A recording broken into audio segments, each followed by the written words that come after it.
కొత్త కొత్త పన్నులు ఎలా వేయాలా అని ఆలోచిస్తున్నటువంటి ప్రభుత్వాలకి ఇప్పుడు బ్రిటన్ ప్రభుత్వం లేబర్ గవర్నమెంటు ఒక కొత్త కాన్సెప్ట్ తీసుకొచ్చింది. పేపర్ మైల్ ట్యాక్సేషన్ సిస్టమ్ అట. ఇది అక్టోబర్ నుండి అమలు చేస్తారట.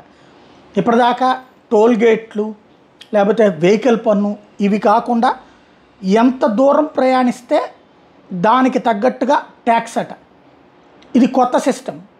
అంటే మామూలుగా పెట్రోలు మీద ట్యాక్స్ ఉంటుంది, డీజిల్ మీద ట్యాక్స్ ఉంటుంది, గ్యాస్ మీద ట్యాక్స్ ఉంటుంది, ఇది ఎల్ఎన్జీ లాంటి వాటి మీద ట్యాక్స్ ఉంటుంది, అన్నిటి మీద ఉంటుంది.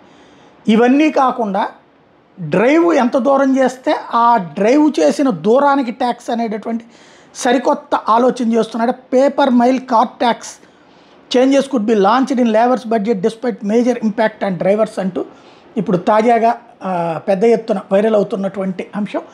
ఇదే జరిగితే ఇప్పుడు మొదట్లో మనం ఇక్కడ విమర్శిస్తారు, తర్వాతన ప్రభుత్వాలకి ఇది ఒక కొత్త మార్గం అని చెప్పి ఆలోచించిన ఆశ్చర్యపోనక్కర్లేదు, ప్రపంచమంతా వ్యాప్తి చెందిన ఆశ్చర్యపోనక్కర్లేదు.